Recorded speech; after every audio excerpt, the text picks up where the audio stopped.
গতকালই জগন্নাথ ধামের উদ্বোধনের দিন আমরা জানি সস্ত্রীক দিলীপ ঘোষ তিনি দীঘায় পৌঁছে গিয়েছিলেন। আর দীঘা যাত্রায় বঙ্গ বিজেপিকে তুলোধনা দিলীপ ঘোষের।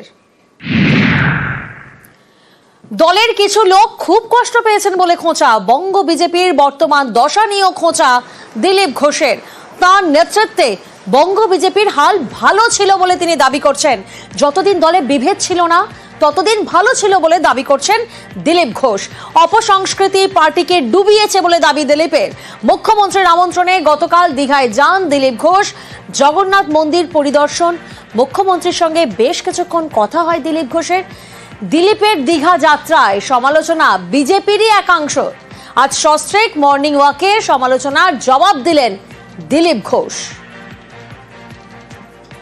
গতকাল দীঘায় জগন্নাথ মন্দির উদ্বোধন হয়েছে, আমরাও তার দর্শনের সুযোগ পেয়েছি।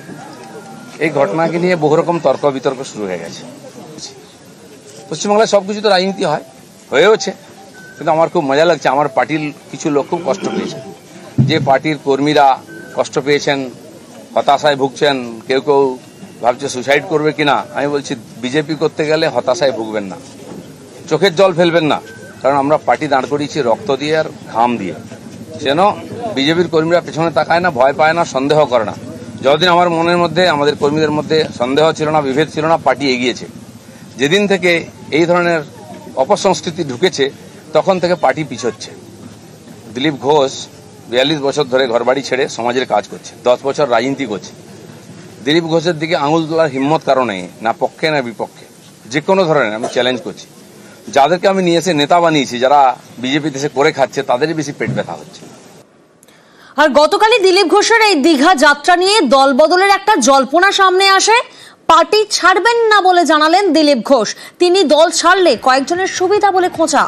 দলের একাংশকে আনন্দিত না হওয়ার বার্তা দিলেন তিনি। রাজনীতি ছাড়তে পারেন, তবে বিজেপি ছাড়বেন না বলছেন দিলীপ ঘোষ। দিলীপ ঘোষ পার্টি ছাড়বে কিনা, কোথায় যাবে, অনেকে দুশ্চিন্তাগ্রস্ত, অনেকে আনন্দিত। দুশ্চিন্তা করার দরকার নেই, আনন্দিত হওয়ার দরকার নেই। দিলীপ ঘোষ দরকার হলে রাজনীতি ছাড়বে, কিন্তু পার্টি ছাড়বে না, বিজেপি ছাড়বে না, এটা পরিষ্কার বলে দিচ্ছি। কিছু লোক হয়তো চাইছেন আমি পার্টি ছাড়লে জায়গাটা খালি হবে, সুবিধা হবে। সেটা হওয়ার চান্স নেই, কারণ আমাদের কাছে মিশন পশ্চিমবাংলায় যতদিন না রাজনৈতিক পরিবর্তন হচ্ছে, লড়াই চলবে। আর যে আমার লক্ষ লক্ষ সাথী 10 বছর ধরে আমার সঙ্গে লড়াই করেছেন, রক্ত দিয়েছেন, ঘাম দিয়েছেন, প্রাণ দিয়েছেন, পরিবারকে রাস্তায় বসিয়ে দিয়েছেন, সেটাই আমাদের কাছে প্রেরণা। কেউ বলছে 57 জন শহীদ হয়েছে, তারা ভাবছেন যে 21 সালে বোধহয় বিজেপি তৈরি হয়েছে। তা হয়নি, 257 জন শহীদ হয়েছে, রাজনৈতিক শহীদ। সে শহীদ ভুলিনি, কারণ আমার সময় তারা প্রাণ দিয়েছেন। তার ফলে 77 সিট জিতেছিলাম। আজকে 1 ডজন এমএলএ আমাদের ছেড়ে চলে গেছে, এমপি চলে যাচ্ছে, পঞ্চায়েত, জেলা পরিষদ, সমিতি চলে যাচ্ছে। কিন্তু আমি বলছি আমাদের বিচারধারা, আমাদের রাস্তা ঠিক আছে, ঘাবড়াবেন না, ভয় পাবেন না। দীঘা যাত্রায় বঙ্গ বিজেপিকে কড়া জবাব দিলীপ ঘোষের। দল বিরোধী কোনো কাজ করেননি বলেই দাবি দিলীপের। দলের কয়েকজনের পেট ব্যথা হচ্ছে বলে খোঁচা। দল দায়িত্ব দিলে আবার করে দেখানোর চ্যালেঞ্জ দিলীপ ঘোষের। দিলীপ ঘোষকে বিজেপি শেখাচ্ছে, ডিসিপ্লিন শেখাচ্ছে, হিন্দুত্ব শেখাচ্ছে। তাদের 5-10 বছরের আগের ইতিহাস দেখুন, তারা হিন্দুত্বের জন্য কি করেছে, বিজেপির জন্য কি করেছে, দেশের জন্য কি করেছে। তাদের জীবনের ত্যাগ কি, পায়খানা আর পেচ্ছাপ। সময় থেকে নিয়েছে, ওরা পার্টি থেকে নিয়েছে। দিলীপ ঘোষ পার্টি থেকে যা নিয়েছে তার অনেক গুণ দিয়েছে। দিলীপ ঘোষ পার্টি থেকে কোনোদিন সিট চাইনি, টিকিট চাইনি, কোনোদিন পদ চাইনি। পার্টির প্রয়োজন হয়েছে, আমাকে দায়িত্ব দিয়েছে, আমি করে দেখিয়েছি। যদি পার্টি আবার দায়িত্ব দেয় কোনো, আমি করে দেখাবো। বিজেপিতে দিলীপ ঘোষ খালি হাতে এসেছিল, খালি হাতেই যাবে, বোঝা নিয়ে আসেনি, বোঝা নিয়ে যাবে না। এটা দিলীপ ঘোষ, এটা বাংলার 10 কোটি লোক জানে। কিছু লোকের পেটে ব্যথা হয়, বিজনেস ধান্দা খারাপ হয়, তারা চেঁচামেচি করছেন। এতে কিছু বিজেপির কে যায় আসে না, সমাজের কিছু যায় আসে না। দলের নীতির বাইরে কাজ করেননি, দীঘায় দাঁড়িয়ে দাবি দিলীপ ঘোষের। দল মন্দির বয়কট করতে বলেনি বলে দাবি দিলীপের। রাম মন্দির মহাকুম্ভের কথা উল্লেখ করেছেন তিনি। রাম মন্দির উদ্বোধনেও ভিভিআইপিদের ভিড় ছিল, সবাই বিজেপির ছিলেন না বলে দাবি দিলীপ ঘোষের। আমি পার্টির নীতির বাইরে করিনি। পার্টি শুনেছেন আপনারা, বলেছি যে মন্দির বয়কট করছি, নাকি করতে পারে। কারো ইচ্ছা হয়েছে এসেছে, কারো ইচ্ছা হয়েছে আসেনি। কেউ কেউ কাশী বিশ্বনাথ উদ্বোধনে ডাক পেড়েছে, কেউ গেছে, কেউ যায়নি। রাম মন্দির উদ্বোধনে লক্ষ লক্ষ লোক এসে 750-800 ভিআইপি এসছেন, তারা সব বিজেপি ছিলেন না, সমাজের সাধারণ মানুষ। মন্দিরই সবাইকে মেলায়। মিলনের জায়গা। আমাদের ভারতবর্ষের সংস্কৃতির প্রাণকেন্দ্র হচ্ছে মন্দির। মন্দির না চললে সমাজ চলবে না। মন্দির কে তৈরি করেছে কেউ জানে? কালীঘাটের মন্দির কে তৈরি আপনি জানেন? তারকেশ্বরের মন্দির কে করেছে আপনারা জানেন? রামেশ্বরের মন্দির কে করেছে জানেন না, কিন্তু আমরা সবাই যাই। ভগবান আছেন, ওটা ভগবানের মন্দির, কারো ব্যক্তিগত মন্দির নয়।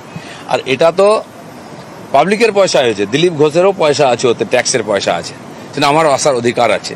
ধন্যবাদ সরকারকে, আমাকে ডেকেছিল, আমি আসলাম, নাহলে পরে আসতাম। মুখ্যমন্ত্রী কেমন?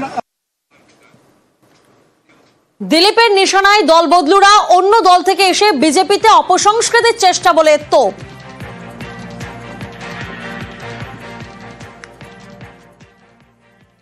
আমার বাড়ির জামাই যদি অন্য পার্টি করে, সেই মেয়ের বাড়ি আমি যাব না, এই রাজনীতি দিলীপ ঘোষ করে না, করবে না।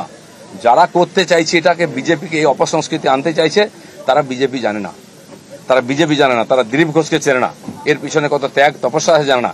যারা 21 সালে এসছে, 20 সালে বিজেপিতে এসছে না, তারা বিজেপি বুঝতে পারবে না। কেউ কেউ RSS দেখাচ্ছে, কেউ কেউ হিন্দুত্ব বোঝাচ্ছে।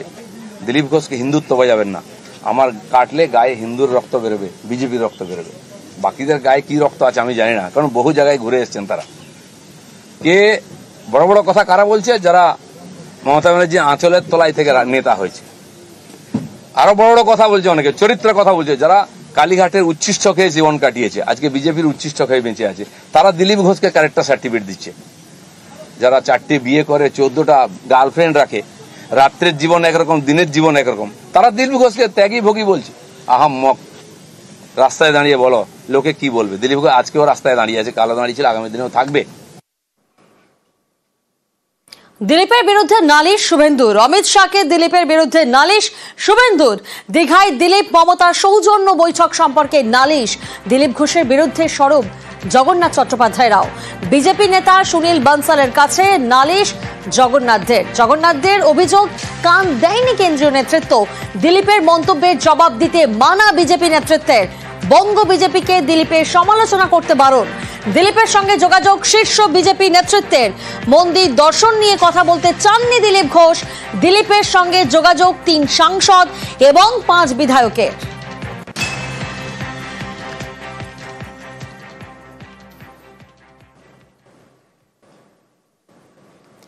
অক্ষয় তৃতীয়ায় দীঘায় জগন্নাথ ধামের উদ্বোধন। মন্দির প্রদক্ষিণের পর মূর্তি স্থাপন, অধিবাস, অভিষেকের পর জগন্নাথের চক্ষুদান। বেদ পুরাণ মতে পুজো পাঠ, প্রাণ প্রতিষ্ঠা। জগন্নাথ মন্দিরের দ্বারোদ্ঘাটন মুখ্যমন্ত্রীর। উপহার দিলেন সোনার ঝাড়ু।